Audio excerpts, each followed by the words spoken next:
All right, good afternoon, everyone. It is 3:05. Thank you all for joining us for the Vision Zero Action Plan stakeholder meeting. First, I'd like to notify everyone that this meeting is being recorded. And now I'll turn it over to our transportation and mobility assistant director, Othniel Rodriguez, to commence with today's presentation. Othniel?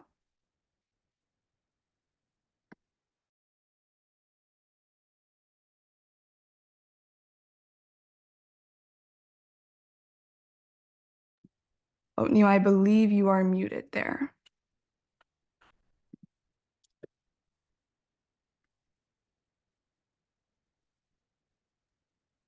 Thank you, Gabby. Okay, so thank you, everybody. The City of Miami Beach welcomes you to the first Vision Zero Task Force meeting. Here we have representatives from a lot of our agencies. And on behalf of the City of Miami Beach and our director, we want to say thank you for taking time from your busy schedules and be here with us to participate on this very important project that we have going here in the City of Miami Beach. Now I would like to introduce you to our team members that are part of our city. We have Jose Gonzalez, who is our Transportation Mobility Director, myself, Othniel Rodriguez, the Assistant Director. Then we also have Gassan Shueri, who is our Senior Transportation Engineer, and Paola Leon Alburjas, who is our Vision Zero Project Manager, and Nelson Mora, who is our Consultant Project Manager for this. We also, like I said before, we want to welcome our different agencies, our different stakeholders are participating in this task force, our FDOT, Miami-Dade County, and the TPO, and also our sister cities, our partner cities that collaborate with us on a lot of different initiatives, like the City of Miami and the City of Surfside. We also like to welcome Deco Bike, the Broward Metropolitan Planning Organization, the South Florida Commuter Services, and the South Florida Regional Planning Council. Now, to give you a little bit of an overview of how we're going to be having our meeting today, we're going to be giving you a little bit of a background of the City of Miami Beach. We're going to be talking about how we got here with respect to the Florida Highway Administration, our modal priorities. Then we're going to go into a little bit more technical into the plan, purpose, and goals, our timeline that we have for this project, the process, the next steps, and ultimately we're going to have an open discussion where we're going to be able to get your feedback from all of you. Now, to go into a little bit of a background, just like Miami-Dade County established their Vision Zero program in 2021, right after that, the City of Miami Beach in 2022 applied for the Florida Highway Administration Safe Streets and Roads for All grant for the development of a citywide Vision Zero action plan. And in last year, in July of 2023, we were awarded a $400,000 grant in which FHWA is contributing $320,000 and Miami Beach is contributing 20% local match, that $80,000. Now, about Miami Beach. Miami Beach, it's a small but thriving 7-square-mile Bay Area island. It's a worldwide destination and microcosm of major events and activity in the Southeast Florida region. And the South Beach region, along with the entire eastern coast of the city, has the largest continuous land area, forming about 45% of the total land mass. And this area is connected to adjacent land masses by a series of 13 man-made bridges and to the mainland by 4 major causeways.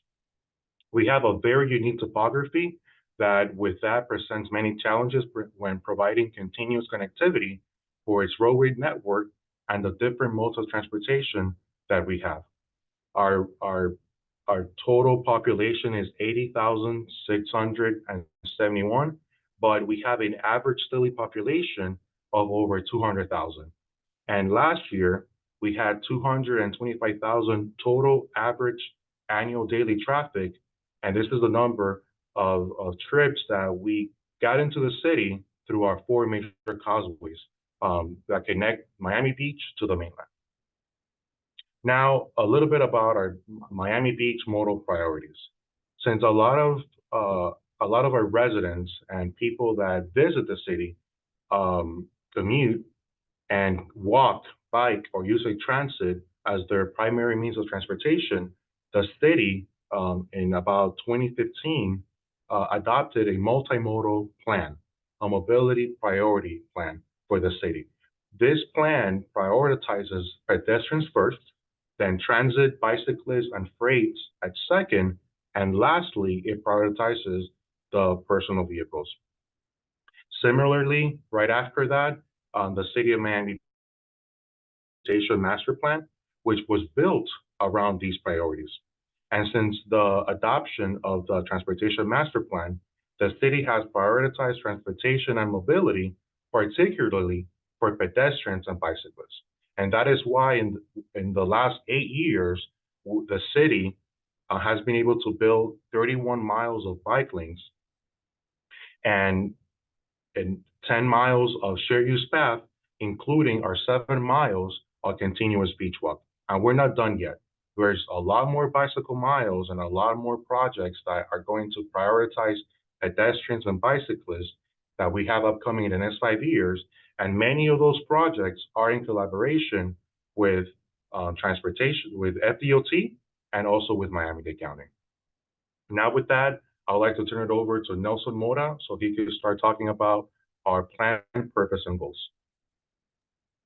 Thank you, Neil.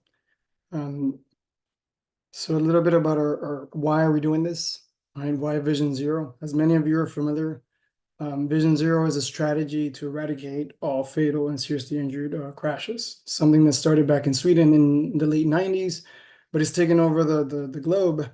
And as of recently, our county, Miami-Dade County, with our 2021 Vision Zero framework. Recognizing, however, that it is a shared partnership, looks like O'Neill mentioned, users don't know jurisdictional boundaries, but we have jurisdictional responsibilities. And it is our shared responsibility to ensure the safety of all those users within all the roads which we manage. So recognizing that it is a partnership, it is a shared responsibility, following along the footsteps of Miami-Dade County, as well as FDOT Target Zero initiatives. Miami Beach has embarked on this Vision Zero action plan, ultimately with the goal of developing action items and strategies to put forth improvements. Reason why, mainly here on the right, 64 people are killed or seriously injured every year. There's no need for that. Zero should be the number, right? As we all very well are aware of. And so how do we do that? We got to start with goals, right? As O'Neill mentioned, the modal priority was a high goal to try to achieve, but the city has been doing that quite nicely. I do say so myself. And thus, we start with an aspirational goal. By 2040, even though 2040 seems like it's far away, it's not. But we want to have zero fatalities and seriously injured crashes within the city. Right? So that is the very main goal. How do we do it? By promoting safe streets, comfortable streets for everyone, not just for cars. Right? And thirdly, how do we do that? By prioritizing areas where that haven't perhaps been prioritized as they should have been from the get-go. So providing context-sensitive, especially data-driven improvements in areas that need it the most. With these three goals, we hope to anchor this effort and essentially set up improvements prioritized by mode, by quarters, and ideally getting everyone here, along with other partners, to share the responsibility of advancing these improvements. And so our process, the plan process, as you're familiar with, some of you, others aren't, it's conducting a crash analysis, essentially assessing the data that's available, not just necessarily the facts, but also data from the residents. Therefore, after assessing what's out there, what's available, through GIS, through software means, identifying needs, and coming up with initial draft countermeasures to then reach out to the residents and to the users of the roads, right? Sometimes that's the data is perhaps a bit more valuable than even just the numbers, right? Where are the problems observed? Because perception is reality most often. And so after coming up with these prioritized countermeasures, reaching out to the residents, reaching out to the users, and ultimately develop recommendations that, as I mentioned before, will be prioritized, and responsibility would hopefully be assigned to departments that are perhaps best suited to accomplish them. There's enforcement priorities, there's enforcement strategies, there's physical improvements perhaps needed by design. So there's a shared effort, which we hope to start with this action plan, but then carry forward with your help as we move along the years. And so, speaking of years, the timeline, in this particular case, speed is a good thing. It's not necessarily a good thing for safety, but for us finishing this action plan as soon as we possibly can, it is. So we kicked it off at the end of last year. Given that the grant was awarded last year by FHWA, the idea is that the city has adopted the plan by July, and then the final action plan be provided to FHWA by August. So a little bit of where we're at, the process, but more importantly, where far. We have collected data from Signal 4 for the last 7 complete available years. So from 2007 to 2023, there is 2024 data available, but the year is not complete yet. So we have the last 7 complete years of data. We have already acquired that. We've inputted it into GIS as your typical analysis goes. And we have, because if you are familiar with this type of, it still needs to be corroborated. You can just take it at face value. So where some crashes have been reported in Miami Beach, they may have not been geolocated correctly, and therefore we try to weed out the outliers so that we can make as an informed decision as possible. After focusing on all those crashes, narrowing it down, zooming in on the KSI, the killed or seriously injured crashes, those are the important ones. Those are the ones we want to get down to 0. And once we focus on those, developing the IRNG networks, specifically by mode, right? What are the corridors or quarter segments that are affecting motorists, or motorists are being affected? What are the ones that are affecting bicyclists? What are the ones that are affecting pedestrians? The latter being the most vulnerable road users. And so the total crashes within the last 7 years, 33,550, quite a few. The vast majority being non-injury, but those, there were 447 that were very, very impactful, right? Those are the ones we want to focus on. Those are the ones we want to reduce, eventually eradicate. And so, again, focusing on specifically where these KSI, killed or seriously injured crashes are happening, it's going to yield informed priorities, informed recommendations, and informed improvements. And so, little bit of context. Here we have them. Here are the all of the KSIs killed and seriously injured, the 447, including motorists, including bicyclists, including pedestrians. Ultimately, 48 people lost their lives in the last 7 years, right? 7 people each year. And while it's not necessarily a huge number in the scheme of things, it is, because it's not just the lives that were lost, but it's the lives that were affected by that. So how do we get that to 0? How do we eliminate that problem altogether?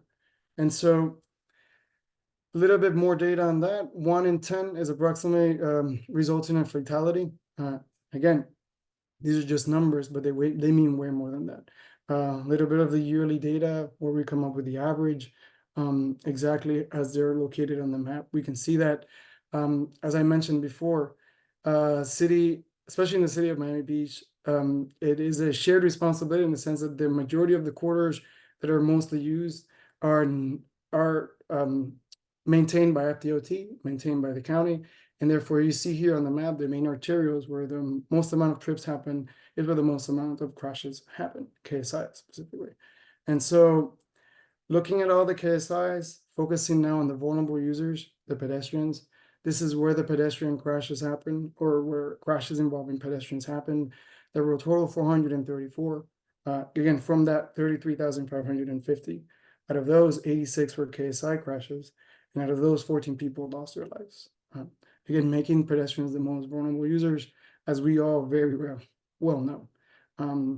Secondly, the bicyclists. Again, fewer crashes, but still impactful, right? We want that number to be 0 at the end of the day.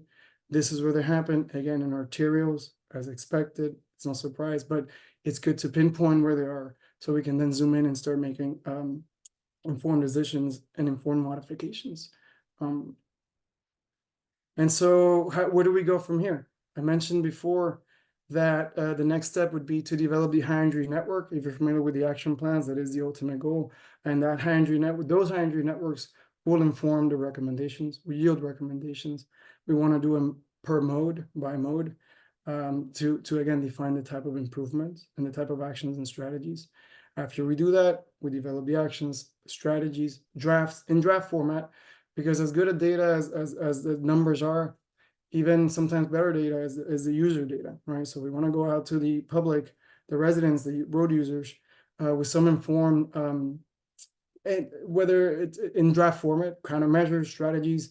The public likes to react to things, right? We want them, as soon as they start having questions, okay, this is what we have envisioned, but you tell us what do you think is best. Then we'll overlay that with our data, with our suggestions, come up with the draft recommendations, draft report, follow up with you guys to seek your advice, and eventually distribute the responsibilities. Best folks for the right folk for the right job, right? And moving forward, ultimately develop a report to be adopted by an action plan to be adopted by the city commission, and eventually to be provided to FHWA. And now we want to hear from you. There's any questions, any comments, any advice on what to follow, more than welcome.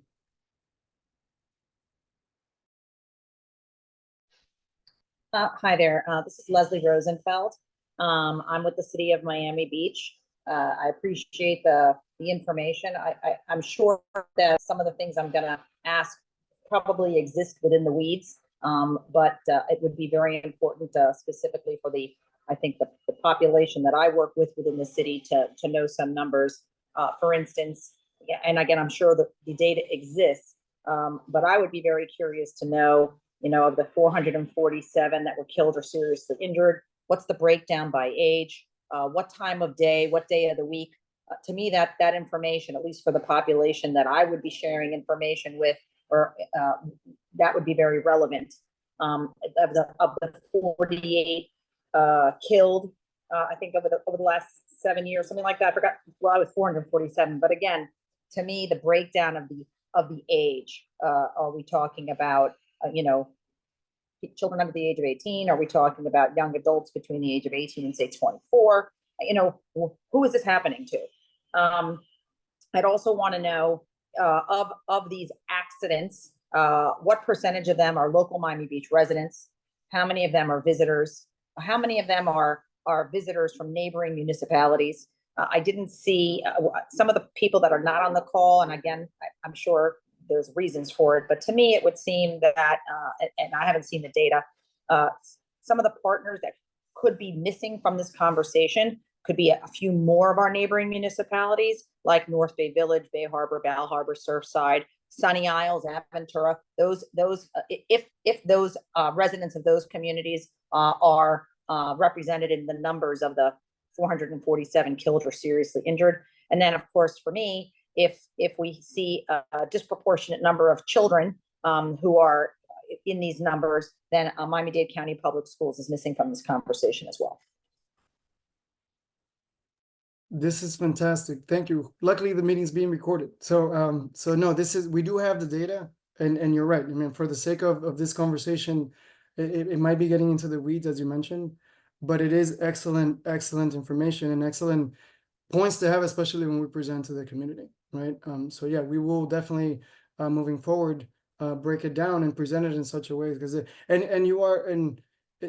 you assume, and if you mentioned that you do assume that the affected populations are the young and the elderly, you are correct. It seems to be the trend, but we should highlight that and present it so we can get a reaction, right? Especially from the partners. So. Well, I think that again, I work a lot with children all the way through university, and so I think that this data being presented not in context, there would be a lot of assumptions made out of what's happening, and then of course knowing the time of day, the day of the week. Yep. For at least the population I work with would be very relevant to the conversation, because if it's happening weekdays during school hours, or that would be a problem for many in our community for the population that I work with. And of course, that's why I had suggested that perhaps the public school system, if we're talking about children, should be present. And if we're speaking about local university students, and again, I don't know the population, but we also might want to include some of our local university partners in this conversation as well. I truly appreciate the feedback. That is I think Paula has her hand raised. Yes. Paula Baez from the county. Yes. Thank you so much. So great news. I mean, I love to hear this, and I hope all the municipalities in Miami-Dade County start building their action plan. Definitely, something you mentioned, you've been working from the framework plan from the county. We recently released last Friday the 2024 action plan, the Vision Zero action plan for the county, which refines the results from the framework plan. It defined the high injury network for the county. So there's a lot of great information there, specifically per municipality. Sorry, I don't recall the name of the person that spoke before me, but as you mentioned, we did include information related to the causes of the accident, aggressive driver, the age of the people involved in the accidents. Something that we did have that comment from our director that he wanted to know if the people that were involved in the accident were from the area or where they were coming from. He wanted us to do a more selective educational campaign. So something that and that's a really that specific item is a little hard to understand unless you read all the police reports, right? I was gonna say, yep. Yes. Yep. So yeah, I mean, we can talk later about some technologies that we've been talking to people that have that technology. They use AI to kind of identify those things. That's something that we were thinking of putting in our supplemental action plan, because we got the Safe Street for All grant, and we have supplemental planning included in there. So something that you want to keep in mind with your action plan, which is great, develop your high injury network. That's the main thing that you want to do with this, because you want to know what's going to be your priority to focus on handling. Also, you have to have your key action commitments, like the municipality, the processes that you're going to create and what you're committing to. And I know you're going to have your actions, but maybe you want to call it more like key action commitments. So this is a commitment from the municipality. Yep. And we also included the key performance indicators. Yep.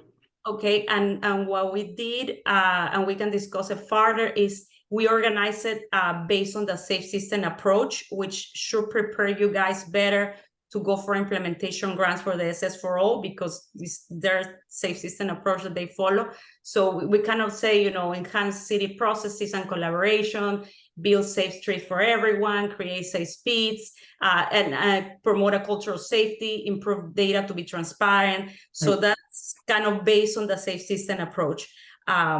So I recommend you kind of follow that in your plan. And we're here to collaborate. Whatever, we have a lot of data that we couldn't publish in the plan, so you can build something specific for your municipality, and whatever you need, we're here to work with you. We want you to get all that implementation dollars later after this.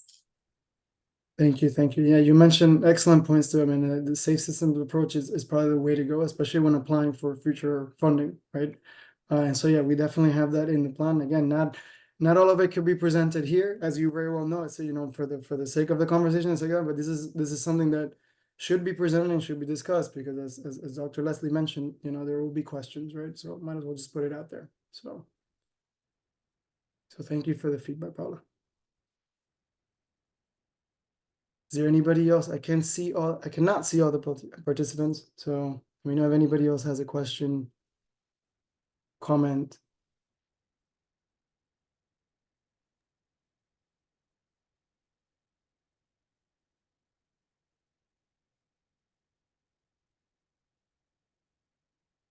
I saw a raised hand, but I just missed it. Oh, there Brenda, we go, Brenda. All right. Hi, good afternoon. Thank Good you so afternoon. much for inviting me today. I don't have a question yet, but I do want to express appreciation to our partners with the city and everyone who's working on this effort. First of all, for obtaining these resources and bringing them to the state of Florida to help us toward our aggressive target of 0 fatalities and serious injuries. And second, for the work that you're doing now with these resources. We could not get to 0 in Florida without the help of our partner agencies. And so I just want to share appreciation for everyone's work on this and thank you what you're doing for saving lives in Florida. Thank you. Thank you, Brenda, for participating in our meeting today. Thank you I'm for very glad. having me. Very glad that you're here.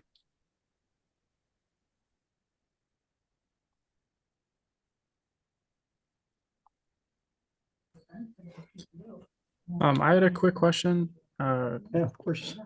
Was there a reason that 2017 was chosen as the beginning of the data? Because I think an interesting thing to look at would be how certain road improvements in certain areas have impacted previous injuries and KSIs, killed or seriously injured persons on bike or pedestrian facilities that might have happened before a road was improved, and how that data has changed over time, as opposed to just looking at like the previous 6 years. Yeah, that's an excellent question. I mean, typical approach is 5, been 7 for a while, but yeah, we could definitely look. The data is available, and it's that's an excellent point, right? Especially perhaps what we do now after we hone down on like where these problems are happening, see what it looked like before the fact, right? Where there even in that specific location where there are crashes before, more crashes, fewer crashes. But yes, that is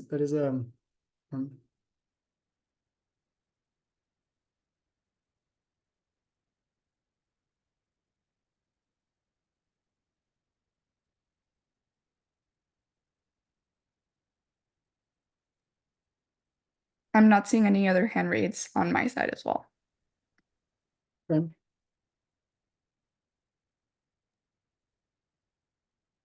Good No, afternoon. go ahead, For DTPW, do you have any updates on the Vision Zero related projects here in Miami Beach? Yes, actually, as you know, as you guys are partner co-applicants with us on the Safe Street for All application, we have one demonstration project within your municipality, which we are in the process of finalizing the agreement with USDOT. So hopefully we'll start working on those right away. We also have a quick build coming soon that we've been in discussions with the city for Dayton Purdy. We're hoping to complete that project before NACTO is immediate safety improvements where there was a fatality. And I had to look into more detail about other projects that we have. From the top of my head, I don't think any of the other top 20 top 55 projects are within Miami Beach. Fortunately, the worst locations are outside of your municipality. But I can look and discuss with you from the framework plan and from the original 2000 locations what we can find in Miami Beach and on how we can prioritize. We can work together on how we can prioritize those locations. Thank you so much, Paola. As Nelson mentioned, a lot of those are DOT or county roads. So Yeah. Thank you, Paola, and thank you for participating in our task force today. Happy to be here. Mr. Cromar. I am here. Good afternoon. Thank you for being here today. I just want to know if you have any updates in regards pop-ups projects in Broward County. Yeah, so you guys are a little bit ahead of us with your planning. So we're still at the point of doing our data analysis and determining where our problem areas are, and then prioritizing those to determine then what kind of projects and improvements we can do. So I do want to give you and your team their credit for a great layout of the information. You showed us a preview earlier, and it looks like it's shaping up really well. And so we might want to steal or borrow some of your approaches. So Thank you. but also, yeah, we're having some discussions about doing some public outreach, and we might try to combine some efforts with you down there to share information with the public in maybe Spanish as well as English. Yeah. And also, though, our efforts, we have a $5 million grant for a comprehensive safety action plan. So we're diving into more detail on certain areas, and some of the comments I'm hearing there are in line with some of the things that we're looking at. For example, we're going to do a school safety analysis and some analysis about railroad crossings, which you don't have necessarily down there, but mid-block crossings and things of that sort. So we're willing and happy to share the information that we find, because it's all being paid for through our taxpayer dollars and the federal government. So any information that we have, we'd be very glad to share. But we're going to see how you progress and share ideas as you're ahead of us. And the idea with these safety action plans is they should be living documents. And so even though you're going to be done sooner than us, your document will still be ongoing, and we'll be planning on adding more information in the future to ours also. So anything we can do to work and collaborate, we appreciate. Thank you, Mr. Cromar.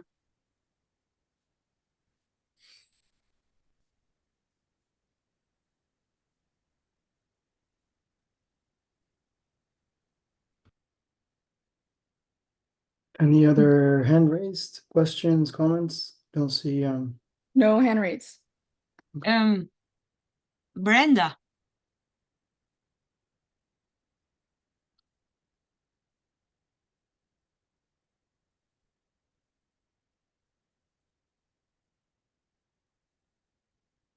Hello? I think Brenda's unmuted. Yes. Yes.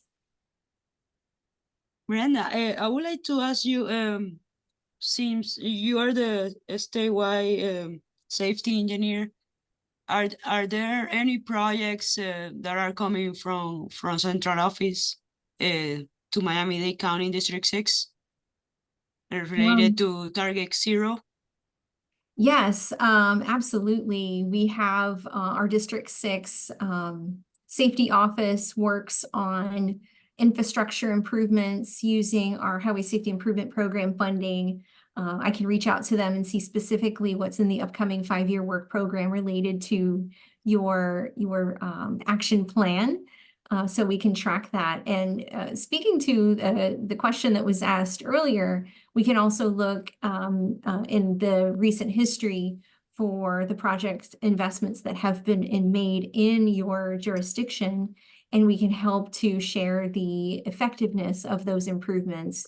Statewide, every time we fund an infrastructure improvement with our Highway Safety Improvement Program funding that we get from FHWA, we have been tracking the crash rates before and after the construction of those projects.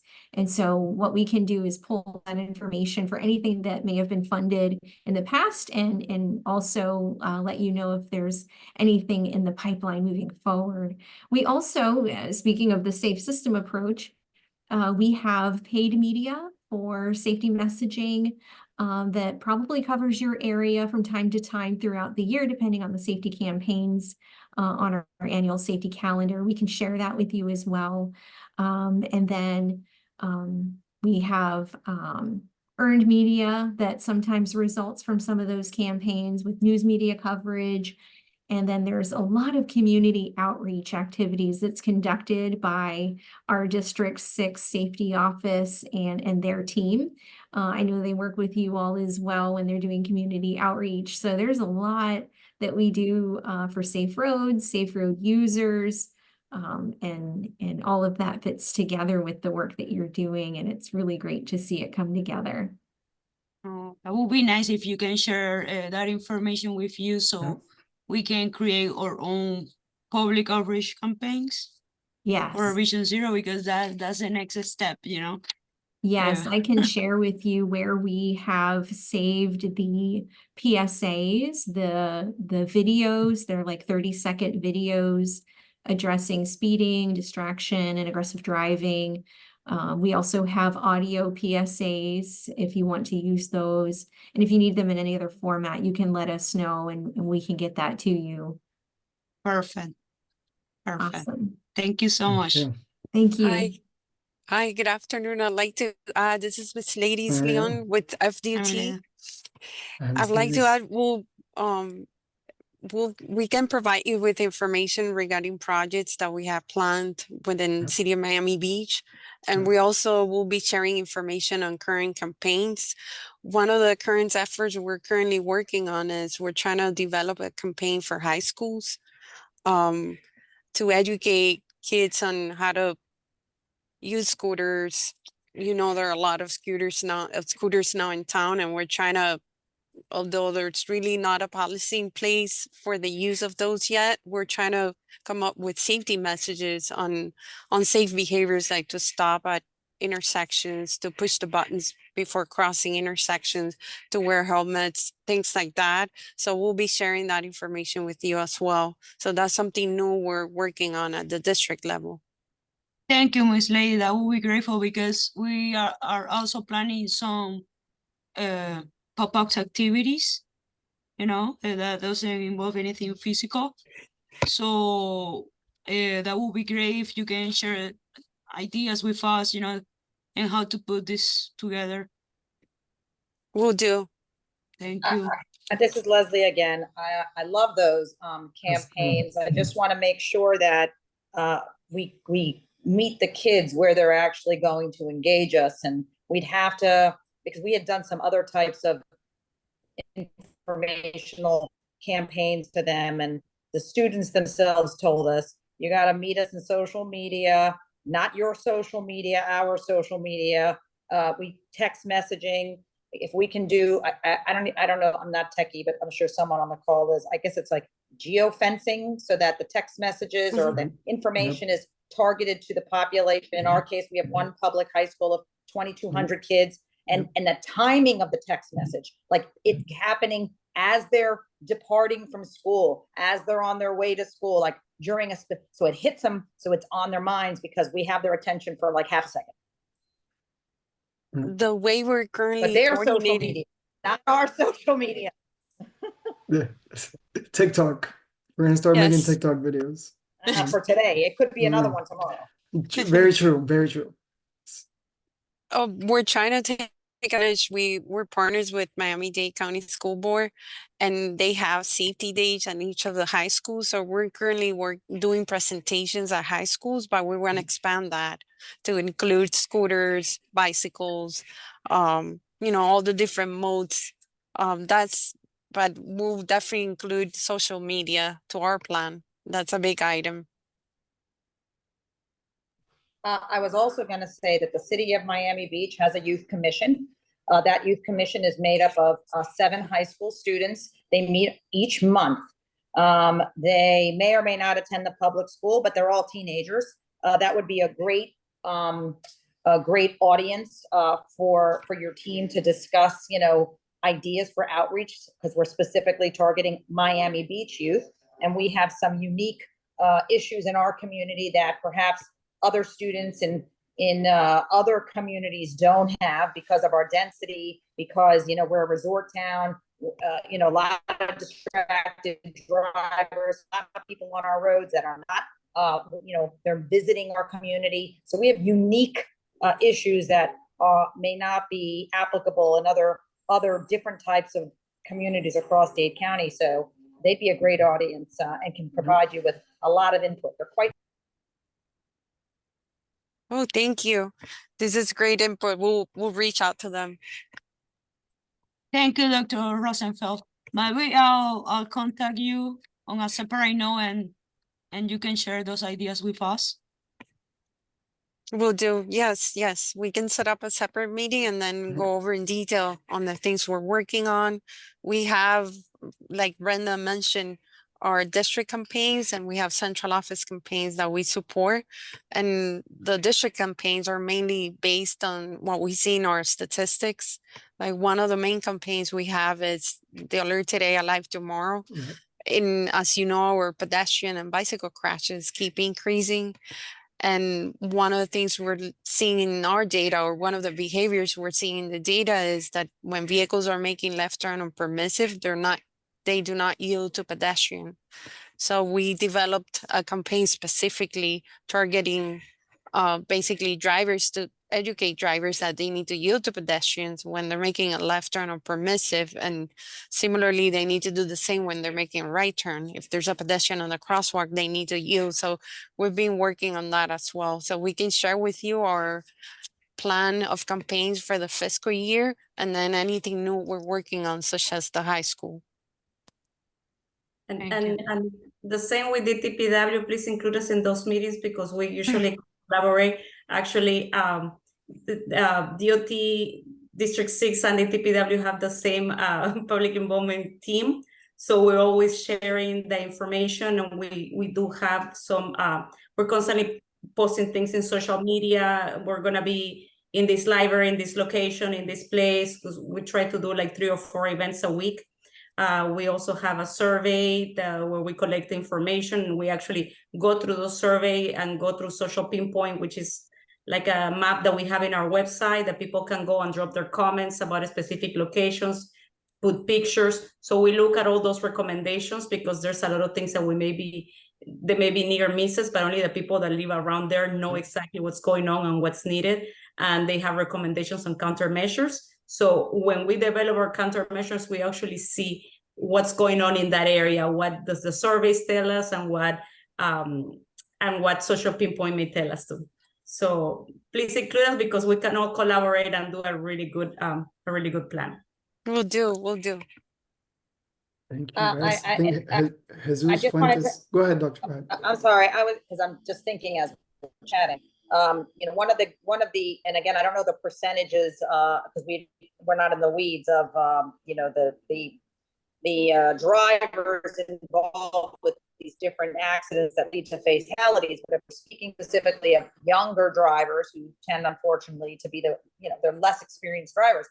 One of the things that might be contemplated, and perhaps MDCPS might be interested in partnership, is as a condition of allowing any student to drive a vehicle to school, that they have to participate in these additional, I don't want to say campaigns, but trainings, like, turning left and yielding to pedestrians, like as a condition of them getting a parking pass to come to campus. They have to participate in some of these additional programs, and that will allow them to have parking, at the school site, something along those lines, because they're on the roads, and usually in the morning or in the afternoon, they're quite distracted and trying to get to school on time, or to their after school activities. And we want to incentivize their learning and the application of their learning. So food for thought. As I said before, I'm Like a glad parking we're space. recording the meeting, because these are excellent. These are excellent ideas. Yes, Fantastic. yeah, Yeah. that's a great idea. That's what we were looking The for in this incentives meeting. I like that idea. I like the idea Yeah. of incentivizing them. And I I think think Jesus had yeah. a question. Yeah. Not sure if he. I wish we could incentivize parents to drive better, but we can Wish we could definitely incentivize everybody. incentivize the kids, I because they wish want we didn't parking. have to in the first place, but yeah. Well, yeah, yes, they're the worst yeah, ones, but yeah. the kids, we can, in partnership with the school district, we certainly can incentivize, because parking is a privilege, and if they want to have access, they should have additional information and training. Yep. Jesus, do you have any comments, questions? Are you there? I'm sure. I'm not seeing his name He's anymore. rejoined Oh. a few times, so maybe he's having some connection issues. Okay.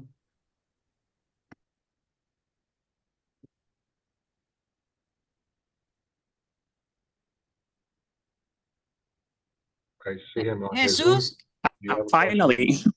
Yes, I was trying. I've been trying to talk for a while. Hi, sorry, Jesus, just in-house consultant from the Miami-Dade TPO. I just have a question, because Miami Beach is unique in a sense that has a humongous Jewish population, and is also especially they have a very Hasidic population that actually practice Shabbat, and they go, and they walk towards the synagogue. I was just wondering if the study team is partnering with the different synagogues in the area, so they can actually follow the Shabbat routes of the Eruv, and then they follow those routes to evaluate the specific religious routes that they take to go to the temple, because that's very unique of Miami Beach. Not other communities in Miami-Dade County have it. As perhaps Aventura is another one that has the big Jewish population, but I feel that it will be interesting to see how is the crashes and the road safety with regards to the routes that folks take to go to the synagogue. That is an excellent idea. Yeah, we can definitely request their routes or their typical routes. So we can overlay them with where these are happening, right? See if there's any. Yeah, I don't know if correlation. you're familiar, Nelson, with the concept of eruv. And eruv is like a fish line that the rabbis establish to separate communities from one temple to another temple. And that's incorrect. yeah, well, can somebody explain that? I'm half Jewish, so Yeah. it's for my wife. My wife is the one who's Jewish, but I was doing something in Boca. No, and I'm they happy that explained- you're considering the population, but the Eruv line is not necessarily connected to the routes that people are walking. It And- it encircles a community And to allow it's like to allow open access. if you think of like your home as the four walls of your home, it's like a religious demarcation of home being the community. Okay. In our community, Thank you for that clarification. Yeah, in the city of Miami Beach, the Eruv encircles the entire city of Miami Beach area, in which case, although Jesus, that's a fabulous observation because you're absolutely correct. You have a greater number of community members who walk At particular times. At particular times. Right. So there's not a specific route. However, perhaps greater encouragement to use sidewalks would be useful because sometimes they're not utilizing sidewalks. So that's definitely something we could. And the reason why I asked that, because at one point, and my first experience with Eruv, and that was when I was working on a trail project in Boca Raton, where there's also a huge Hasidic population. But I was I'm curious to see if Broward County is also doing that, because James, as you know, West Hollywood is very also Hasidic. They have like a very conservative Jewish population, and they tend to walk a lot. We were developing in my before the TPO, when I was helping the Broward NPO put together some bicycle infrastructure in West Hollywood. We have community members who were walking to the temple during Shabbat. So we had to be mindful of that, and then oftentimes a lot of the city got complaints of the quality of the sidewalk, the existing sidewalk, and so on and so forth. So it will be interesting to see what other communities are, if they're accommodating to this type of uniqueness that is a religious, thing that it should be considered, especially because the Jewish population is so ingrained into Miami Beach. Yeah, So I guess to provide clarification for me, because we mentioned routes, so there are, and Dr. Leslie and Lauren mentioned there are no defined routes. There are defined times. Is this correct? Is this where I can? Nelson, an approach that we can take for this, and this is something that I've been involved with our Jewish population community here, during the Shabbat, which starts from sundown on Friday to sundown on Saturday. Certain intersections that are very highly transited by pedestrians of the faith, we have pedestrian recalls. So perhaps we could, so that way they don't have to physically have to touch the button to be able to cross an intersection. Correct. So as we could go in from that angle to see where we have those right now in the city, and the proximity, or perhaps where the synagogues are in our city, and work that way, to try to tackle also from that standpoint, which is great. I hadn't thought of that. That particular. Excellent point. Yeah, if I could throw in this, James Cormer, Broward MPO. A situation came up recently in Lauderhill, and there was a question about those pedestrian signals and the timing. And during Shabbat, when the more observant Jews cannot activate something, the traffic engineering department at Broward County does have a timing set up where they can make the signals go automatically. So if you need to contact, we can put you in touch with somebody there. Miami Beach has some of those as well. And O'Neill, just let me know, because we can certainly identify the areas where this is more important within the city of Miami Beach. Because there's not defined routes, but there are areas. Right. Areas, yeah, where there's more transit, more traffic, pedestrian. Where it's more, pertinent. All right, so we're getting close to the hour. I appreciate everybody's time for being here with us this afternoon. I'm glad, as Nelson mentioned, I'm glad we recorded this meeting, because there's a lot of very good feedback that we got from each and every one of you. That is exactly why we wanted you guys to be here with us and participate, because we all have a different aspect that we do in our everyday work life, but we could put those into practice and then get to our goal, having zero crashes, which is the goal that everybody has, as it was mentioned earlier, throughout the entire Florida region. And we're happy to be one of the ones partnering with Miami County, taking the lead in this. So again, if you have any questions, the last slide, you guys will have Nelson's and Paola's information. They're the ones that are taking the lead in this project here for the city of Miami Beach. We're going to be sharing this presentation with every one of you via email, so that way you guys will have it. And feel free to reach out to us. You guys have any questions, we'll definitely be reaching out to you guys based on the conversations we had today, to get as much information as possible, so that way we can have a comprehensive Vision Zero plan for the city of Miami Beach. So with that, again, thank you very much, and it was very nice seeing you all. Thank you, everybody.